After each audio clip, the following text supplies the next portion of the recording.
Good morning, class. Today we will discuss torque and the physical meaning of torque. In our last lecture, we have already discussed the topic torque. What is the meaning of torque? Torque is the turning effect of force which make the object to move in a circular. Any object which move in a circle about the axis of rotation, then some torque is acting on it, and that torque is defined as the cross product of the force and the perpendicular distance of line of action between force and the axis of rotation. So let's start the topic force, torque. Torque, here we discuss the physical meaning of torque. Torque is represented by the symbol tau. ये हमारे पास symbol है tau, and torque को हम इसी symbol से represent करते हैं. Now turning effect of force is known as torque, या फिर हम इसे मूवमेंट ऑफ फोर्स से भी रिप्रेजेंट कर सकते हैं. टॉर्क ये हम लास्ट लेक्चर में डिस्कस कर चुके हैं.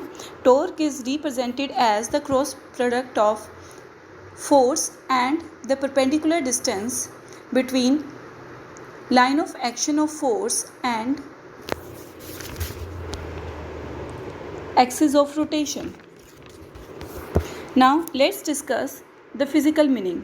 In physical meaning we have find the relation of torque in terms of coordinate. In terms of rectangular component of torque, ये हम इसके rectangular components के terms में हम इसका relation find out करेंगे. Now let's start. तो फर्स्ट ऑफ ऑल हम कंसिडर करते हैं ओ हमारा ओरिजिन पॉइंट है and object is initially at point A, and R is the position vector of A from the origin O. R क्या होता है? Position vector. जो देखो यहाँ पे हमने इसको आर वेक्टर से रिप्रेजेंट किया है, that is O A vector is equal to R vector. Now after some time when the force is applied on the object, the object is reaches at a point B. Object B point पर पहुंच जाएगा. जब object A से B तक जाएगा, it will cover some displacement, and now new position of the object is r plus delta r. तो हम consider करते हैं कि ऑब्जेक्ट की इनिशियल पोजीशन थी, पोजीशन वेक्टर आर था, और जब वो बी पॉइंट पर होगा तो उसका न्यू पोजीशन वेक्टर होगा R plus delta R.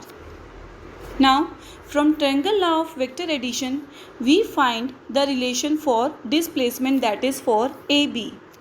Now from triangular law A B must be equal to O B vector minus O A vector. तो यहाँ पर आ गया हमारे पास displacement vector, that is AB vector. Now let's find out the work done in rotating the particle from A to B. जब particle A point से B point पर जाता है, then there must be some work is done, and we have to calculate that work done from the simple relation, that is work done is equal to force into displacement. Now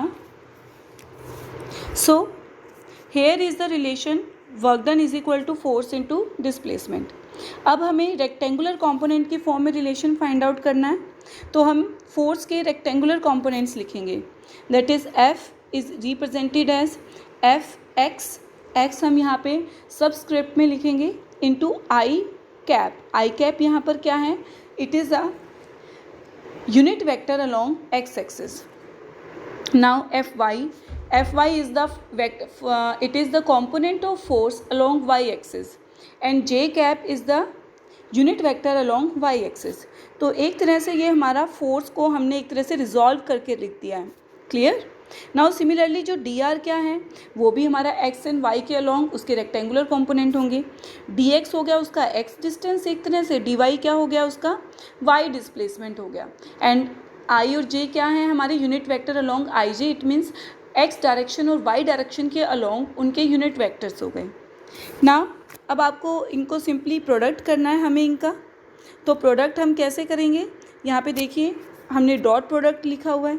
तो dot product क्या होता है? आई को आई से multiply करते हैं, बाकी terms zero हो जाएंगी, और जे को हम जे से मल्टीप्लाई करेंगे. तो हमारे पास रिलेशन आ गया F X into D X, F Y into D Y. अब हम कोऑर्डिनेट फॉर्म में एक्स को पुट करते हैं it is R cos theta and Y is equal to R sine theta. अगर हमें सिंपली आपको ये रिलेशन फाइंड आउट करना है तो हम फाइंड आउट कर सकते हैं। लेट हमारे पास ये एक्स है और ये वाई एक्सिस है और ये हो गया हमारे पास आर और ये हमारे पास हो गया एंगल थीटा। तो हम यहाँ पे सिंपल पाइथागोरस फॉर्म से निकाल सकते हैं sine theta and cos theta. तो हमारे पास ये दो रिलेशन आ जाएंगे, X is equal to R cos theta and Y is equal to R sine theta.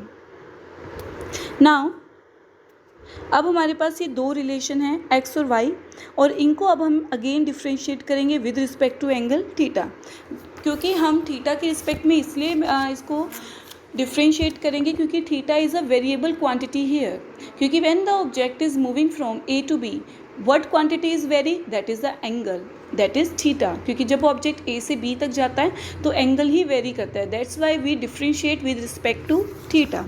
तो यहाँ पे हम x को जब डिफ्रेंशिएट करेंगे dx बाई डी थीटा तो हमारे पास रिलेशन आ जाएगा माइनस आर साइन थीटा और आर साइन थीटा किसकी वैल्यू है माइनस वाई की, तो हमारे पास ये dx के लिए रिलेशन आ गया minus Y D theta.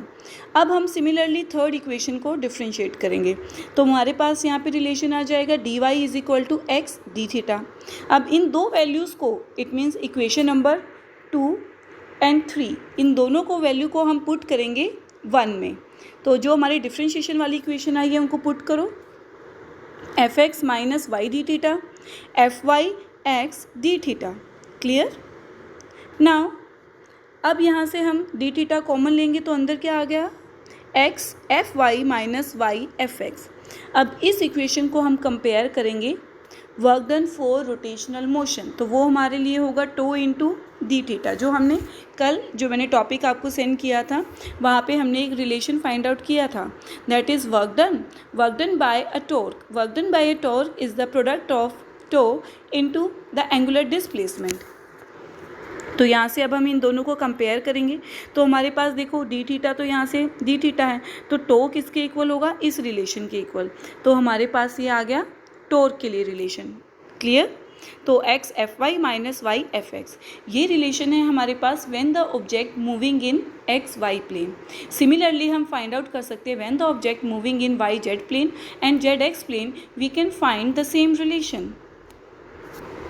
Now so tau is defined as the quantity in rotational motion which multiply by angular displacement give us work done in rotational motion.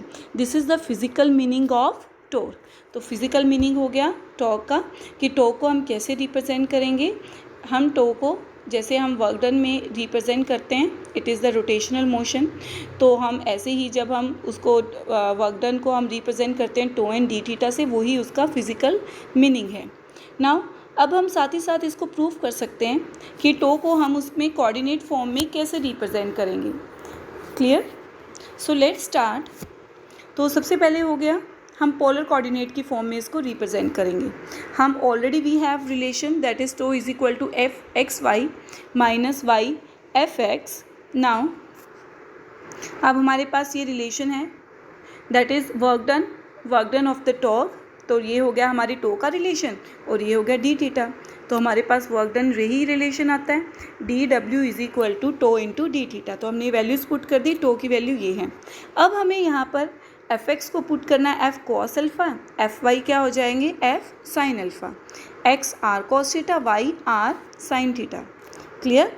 तो हमारे पास इस फिगर में देखो बेटा, ये फिगर हमारे पास इसमें एक्स एंड वाई एक्सिस हैं, ठीक है। ऑब्जेक्ट ए से बी तक जा रहा है तो इस पे जो फोर्स है वो इस डायरेक्शन में लग रही है। इस फोर्स को हमने दो कंपोनेंट में रिजॉल्व किया है, F cos phi S sine phi.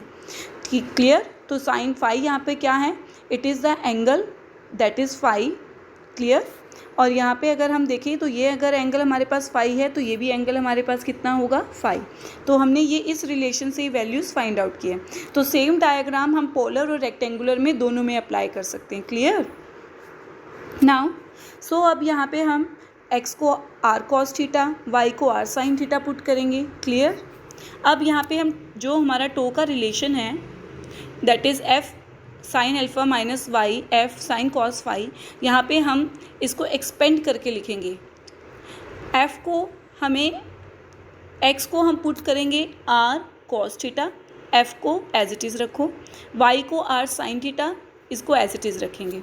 अब हम यहाँ पे क्या करेंगे, कॉमन लेंगे। देखो आर और एफ मैंने यहाँ से कॉमन ले लिया, अंदर मेरे पास आ गया ये फॉर्मूला। ये फॉर्मूला किसका है, साइन ए माइनस बी का। साइन ए माइनस बी क्या होता है, sign A cos B minus cos A sine B. तो यहाँ से ही आप मैथ्स में अच्छे से ये फार्मूले स्टडी करोगे। तो ये हमारे मैथ्स का फार्मूला है, साइन ए माइनस बी का फार्मूला। नाउ तो यहाँ से हमारे पास टो का रिलेशन हो गया are F sine alpha minus theta. अब मैं आपको डायग्राम में दिखा रही हूँ एग्जैक्टली अल्फ़ा माइनस थीटा किसके इक्वल होगा। नाउ सी, हमारे पास यहाँ पे एक थीटा एंगल है, एक फाई है। थीटा तो हो गया, हम ऑब्जेक्ट के लिए कर रहे हैं। फाई हो गया, ये लाइन ऑफ एक्शन का हम एंगल कंसीडर कर रहे हैं। तो अब यहाँ पे एक राइट एंगल ट्रायंगल है, देखो ये हमारे पास एक तरह से ट्रायंगल बन गई है। It is not required, it is right angle, so it is a simply a triangle. अब यहाँ पे एक हम प्रॉपर्टी यूज़ करेंगे कि हमारे जो दो ये इंटीरियर एंगल्स हैं ये एक्सटीरियर एंगल के सम के इक्वल होंगे। इट मीन्स ये हमारी मैथ्स की प्रॉपर्टी है ना, that is theta plus phi must be equal to alpha. ठीक है, तो यहाँ पे हम वही प्रॉपर्टी यूज़ करेंगे। तो यहाँ पे देखो थीटा प्लस फाई अल्फ़ा के इक्वल हो जाएंगे और अल्फ़ा माइनस थीटा किसके हो जाएगा, फाई के। तो इस रिलेशन में हम टो को R F sine phi put करेंगे। तो ये है हमारा एक तरह से पोलर कोऑर्डिनेट का रिलेशन। क्लियर, तो ये है most important relation, polar coordinate. ये डेरिवेशन सबसे सिंपलेस्ट डेरिवेशन है and it is very easy to find the relation. Otherwise generally बच्चों को ये टॉपिक टफ लगता है बिकॉज ये जो डेरिवेशन है ये, और अगर आप अपनी बुक्स में देखोगे बहुत ही टिपिकल वे से दी हुई है। तो ये सबसे सिंपलेस्ट मेथड है to derive this relation. Now अब हम इसका फिजिकल मीनिंग भी फाइंड आउट करेंगे। नाउ हमारे पास अब टो का रिलेशन है इन वेक्टर फॉर्म। हम कैसे लिखते हैं टो को, it is a cross product of R and F. तो हमें टो को यहाँ पे डिफाइन करना है। तो टो क्या है हमारा, आर इंटू एफ या फिर आर एफ साइन फाई, ये हमारा क्रॉस प्रोडक्ट की ही प्रॉपर्टी होती है। तो टो क्या हो गया हमारा, फोर्स इंटू परपेंडिकुलर डिस्टेंस। अब हम इसे प्रूव करेंगे कि how tau is equal to force into perpendicular distance of line of action of force from axis of rotation. तो हमें ये फाइंड आउट करना है। तो देखो साइन फाइव हम फाइंड आउट करेंगे फ्रॉम दिस रिलेशन। यहाँ से देखो हमारा जो साइन फाई आएगा हम कैसे फाइंड आउट करेंगे, ठीक है। तो यहाँ पे इस फिगर से हम साइन फाई फाइंड आउट करेंगे। क्लियर, तो साइन फाई हमारा यहाँ पे क्या हो गया, it is O N divided by O A N हमें कंसीडर करना है। इट इज़ ओ ए और यहाँ से हम एक परपेंडिकुलर ड्रॉ कर लेंगे।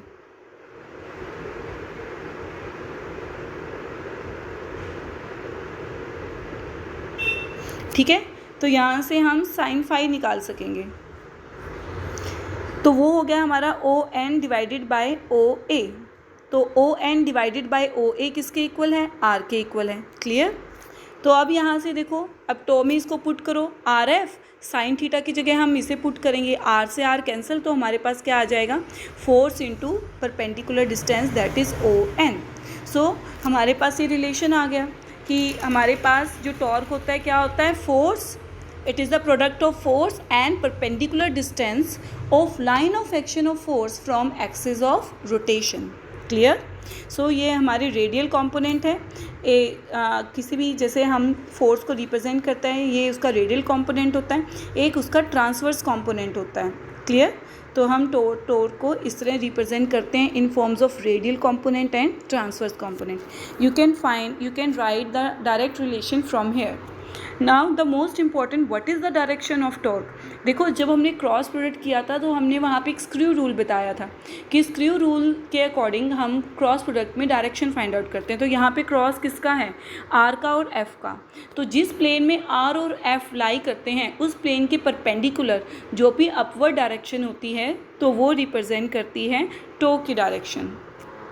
सो हमारे पास ये कार्टेशियन फॉर्म में है। कार्टेशियन फॉर्म में मैं पहले आपको कार्टेशियन फॉर्म बता देती हूँ। देखो रेक्टेंगुलर फॉर्म में हमने कैसे लिखा हुआ है, आर क्रॉस एफ को कैसे लिखेंगे हम, अगर क्रॉस प्रोडक्ट जैसे हम यहाँ पे एक मैट्रिक्स फॉर्म में लेते हैं आई जे के कैप, ठीक है, ये हो गए एक्स के कंपोनेंट क्योंकि आर वेक्टर हमारा किसके इक्वल होता है, X I plus Y J plus Z K, ठीक है, और एफ क्या हो जाएगा, F X I F Y J plus F Z K. तो इस तरह से हमने उसको यहाँ पे लिखा हुआ है। ठीक है। और इनको अब हम कैसे मल्टीप्लाई करते हैं, जैसे सबसे पहले मैं आई कैप लिखूँगी, ठीक है। तो मुझे ये वाली दोनों टर्म्स को छोड़ना है और इनका क्रॉस प्रोडक्ट करना है। देन माइनस जे, अब माइनस जे को कंसीडर करो, ठीक है। जो बीच वाली टर्म है ये माइनस होती है, क्योंकि देखो हमारे पास मैट्रिक्स में हम कैसे लिखते हैं, ये 1 1, ये होता है 1 2 और ये होती है 1 3। तो 1 1 का सम क्या हो जाएगा 2, ये इवन है तो ये आई प्लस आएगा। 1 2 क्या होता है, ओड बनेगा तो जे माइनस होगा। 1 3 प्लस ये क्या बन जाएगा, दोबारा इवन बन जाएगा, तो इसलिए के को हम पॉजिटिव लेंगे। तो इसीलिए हमने यहाँ पे कंसीडर किया है इसको प्लस, इसको नेगेटिव और इसको प्लस। तो यहाँ पे ऐसे ही अगर हम जे वाली टर्म लेंगे तो इनको हमें छोड़ना है, इन दोनों टर्म्स को, और इनका क्रॉस प्रोडक्ट करना है। सिमिलरली फिर हम के वाली जब मल्टीप्लाई करेंगे तो इन दोनों टर्म्स को छोड़ के इनका क्रॉस प्रोडक्ट होगा। क्लियर। तो इस तरह से हमने क्रॉस प्रोडक्ट लिखा है। Now here is the important the direction of torque. How we find out, देखो हमारे पास एक्स वाई प्लेन है, इस एक्स वाई प्लेन में आर और एफ दोनों एक दूसरे के परपेंडिकुलर हैं, ठीक है। अब इन दोनों के परपेंडिकुलर यहाँ पे देखो ये जेड डायरेक्शन दिख रही है, ये जेड डायरेक्शन क्या रिप्रेजेंट करती है, टॉर्क के डायरेक्शन को। तो ये एक तरह से देखो हमारा राइट हैंड स्क्रू रूल है, यहाँ पे हैंड बना हुआ है ना, ये राइट हैंड स्क्रू रूल है। तो हमारा जो थंब है वो क्या इंडिकेट करता है, टॉर्क की डायरेक्शन को, और एक तरह से जो ये फिंगर्स हैं ये हमारे प्लेन की डायरेक्शन को बता रही है। जो आर और एफ है ये एक तरह से हमारा ये प्लेन हो गया। या फिर आप ये कह सकते हो अगर एंटी क्लॉकवाइज होगा तो टो को आप पॉजिटिव लोगे, ठीक है, या क्लॉकवाइज है तो आप उसको क्या लोगे, नेगेटिव, ठीक है। तो हमारा एक तरह से ये हो गया direction of torque. So it is all about the torque in rectangular component, the torque in polar coordinates and the direction